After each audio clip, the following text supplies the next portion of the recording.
Alors, ça va être un petit peu plus court que ce que j'avais prévu parce que Xavier a en fait dit beaucoup de choses déjà. Moi, je vous ai remis une photo ici de l'Olivet avec quelques photos de terrain ou bien de plantes. Je vais passer là-dessus. Voilà. Je vais peut-être un petit peu plus insister en fait sur le contexte, notamment géographique.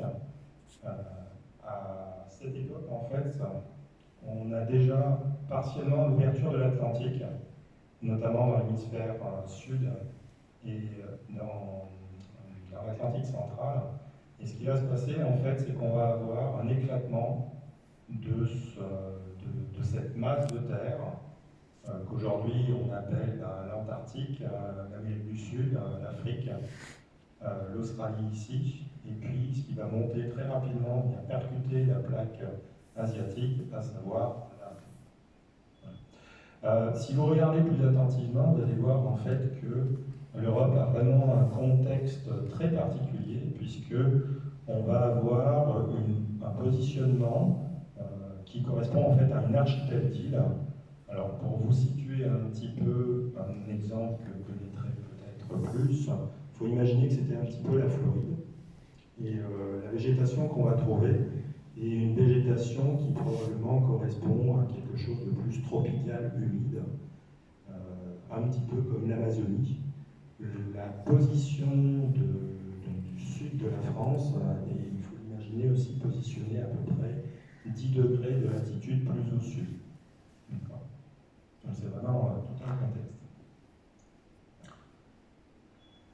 En ce qui concerne les plantes, il y a un autre personnage célèbre qui s'est vraiment démarqué, c'est vraiment le premier paléobotaniste, c'est-à-dire la première personne qui s'est dédiée entièrement à étudier les fossiles de plantes.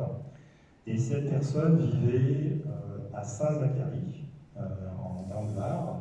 Il s'appelait Gaston de Saporta. Et notamment, donc, il a fait beaucoup de travaux. Donc, il y a une certaine liste de ses travaux. Et il a travaillé principalement autour d'Aix-en-Provence, avec un certain nombre de localités que j'ai resituées ici, notamment une localité qui a cité, pour y avoir travaillé, vous aviez tout à l'heure, qui est Velot, qui se situe en fait légèrement à l'est de l'étang de Berre. Les autres localités, vous allez voir, en fait, elles vont se situer plutôt à l'est ou au sud-est d'Aix-en-Provence. À cet endroit-là, et puis sur la diapositive suivante, excusez-moi, je sautais un peu trop, en fait, il y a beaucoup d'un bassin de lignite qui s'est formé en relation justement avec un contexte de lac, vraiment proprement dit. Cette association de plantes que je vais vous présenter, en fait, je vous en parle pour vous montrer aussi que vraiment, ce qu'on est en train de travailler à Villerac, c'est exceptionnel en termes de diversité par le nombre de plantes qu'on y trouve. Donc, ce qu'on connaît de ces localités, décrites par Gaston de Saporta, c'est quelques échantillons de fougères. Je crois que le plus parlant, en fait, c'est la petite représentation qui est ici sous forme de dessin, qui sont décrites comme étant des plantes similaires à des osmondes. Le matériel, il y a peu d'échantillons présents en collection au Muséum d'Histoire naturelle de Paris. On a aussi quelques conifères, la majorité d'entre eux ont été perdus, notamment ce qui est illustré donc, sur la droite. Ici, on a un échantillon mais qui a une détermination qui clairement est fausse. Voilà. Parce que ce fossile ne présente pas les caractères de l'identification qui a été donnée.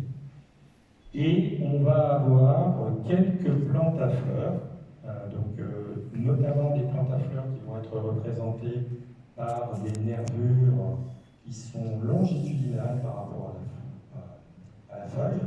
Donc c'est des plantes probablement de berge, comme des roseaux, des phragmites, si vous connaissez. Un autre exemple de ces plantes qui n'a pas cette écologie-là, ce serait une feuille de maïs. D'accord ? Ou bien ce que souvent on appelle, à cause des allergies, les graminées. Voilà, il y a un petit peu plus de matériel, mais vraiment le matériel, on ne voit pas grand-chose. Donc j'ai mis un petit peu les échantillons qui sont présents aussi au Muséum d'Histoire naturelle de Paris. On a quelques exemples de palmiers, c'est vraiment l'époque d'un palmier qui se va se développer sur toute la fin du Crétacé. On connaît des représentants dans différents points de l'Europe, notamment dans le sud de la France et dans le nord de l'Espagne. Sur ce palmier, on voit assez bien, vous pouvez en même temps regarder le dessin qui est de côté, où je vais le mentionner, en fait une zone centrale sur laquelle vont être fixés un certain nombre